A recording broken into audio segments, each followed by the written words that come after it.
خدا کمکش کنه، کمکش کنه. الله کمکش کنه، کمکش کنه. الله اجرت بتا بیادر این کولا.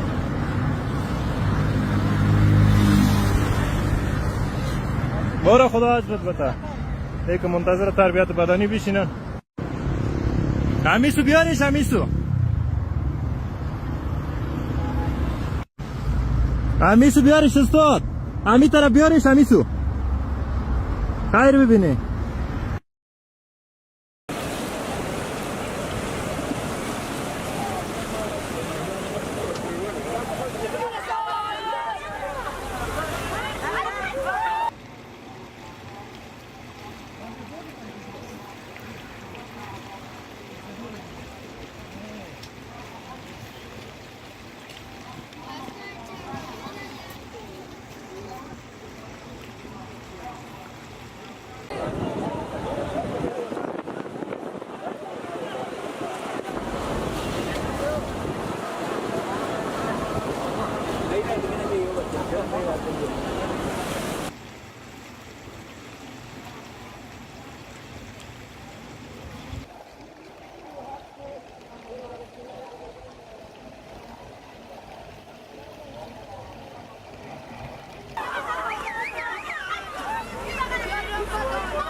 در روزهای اخیر در شهر کابل یک رویداد انسانی و تاثیرگذار توجه بسیاری از باشندگان را به خود جلب کرده است. یک مرد شجاع توانست سگی را که در آبهای خروشان دریای کابل گیر افتاده بود از مرگ نجات دهد. اقدامی که بازتاب گسترده در میان مردم و شبکه‌های اجتماعی داشته است. بر اساس گفته‌های شاهدان عینی، این حادثه در یکی از بخش‌های شلوغ شهر رخ داده، جایی که مردم روزانه از کنار دریا عبور می‌کنند.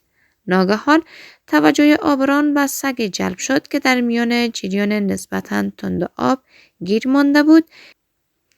این حیوان تلاش می‌کرد خود را به کنار برساند، اما شدت جریان آب مانع از حرکتش میشد و هر لحظه بیشتر به سمت نقاط عمیق‌تر کشیده میشد.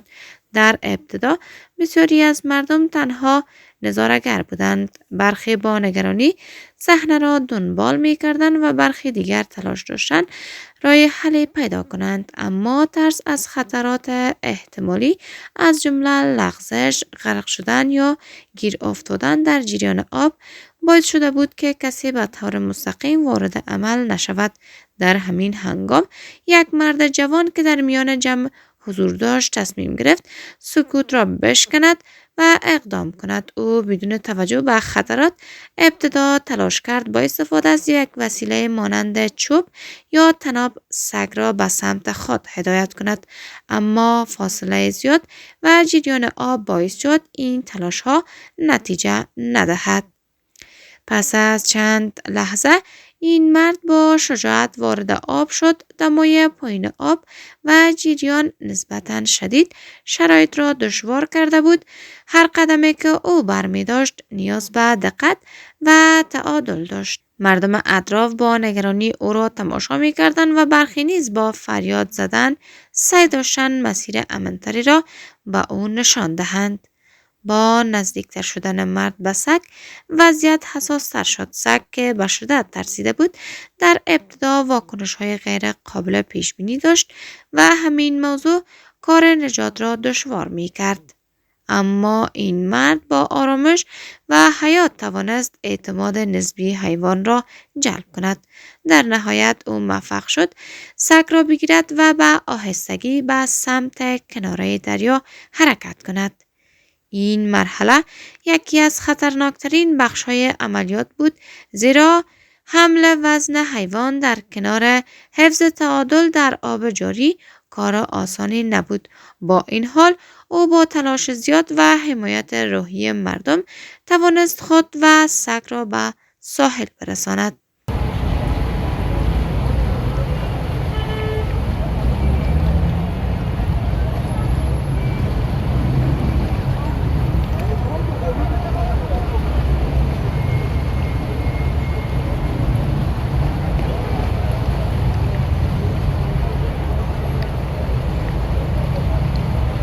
سلام و روز شما بخیر. میشه خود را معرفی بکنید؟ علیکم سلام، محمد مشتاق هستم، باشنده اصلی ولسوالی قره‌باغ و ولسوالی قره‌باغ. هدف شما از اشتراک در برنامه روز چی بود؟ هدف ما از اشتراک در برنامه امروز از صلح آشتی بود که صلح آشتی واقعیت چیزی از هیچ نایاب است و هر کس باید هدف صلح باشه، آشتی باشد که به هر شخص، به هر جای، به هر منطقه صلح آشتی ضرور است. چقدر خوشحال بودن از این که چنین برنامه ها در این ولسوالی های کوهدامن برگزار میشه و تمام باشندگان میتونن در فضای صلح و امنیت در کنار همدیگر برادرانه زندگی کنن. ما واقعا بسیار زیاد خوشحال شدیم و باید خوشحال شیم، چرا که صلح آشتی باعث میشه که این بدبختی ها، جنجال ها، کینه، کدرت، تمام از کینه و کدرت از بین برد و به هر منطقه، به هر جای، با خصوص در طول بسیار وقتا دشمنی ها بین مردم زیاد بود. اینی که دشمنی از بین میرد باعث دوستی میشن، در این همه خوش هستیم ما.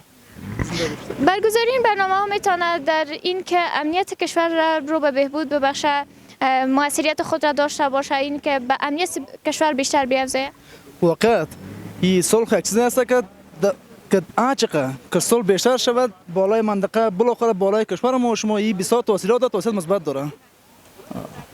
چقدر جوانان نقش داشتن در برگزاری این برنامه؟ مردم جوانان از این برنامه طرفدار بودن، طرفداری این برنامه رو داشتن و اینکه دوست داشتن این چنین برنامه بیشتر برگزار شود. خب واضح گپ است، امی صلح آشتی را دوستی را همه خوش داره، با خصوص جوانا و جوانا که عنصر اساسی کشور جوانا است. امی جوانا میتونن که باعث پیشرفت وطن خود در صورتی که صلح، دوستی، محبت با همدیگه اتفاق اتحاد داشته باشد. طبعا در هر کشوری که باشندگانش کنار همدیگر با اتحاد و اتفاق زندگی کنند، اون کشور رو به بهبود خواهد رفت و روزی بهترین کشور جهان خواهد بود. تشکر از اینکه با ما صحبت کردید. سپاس.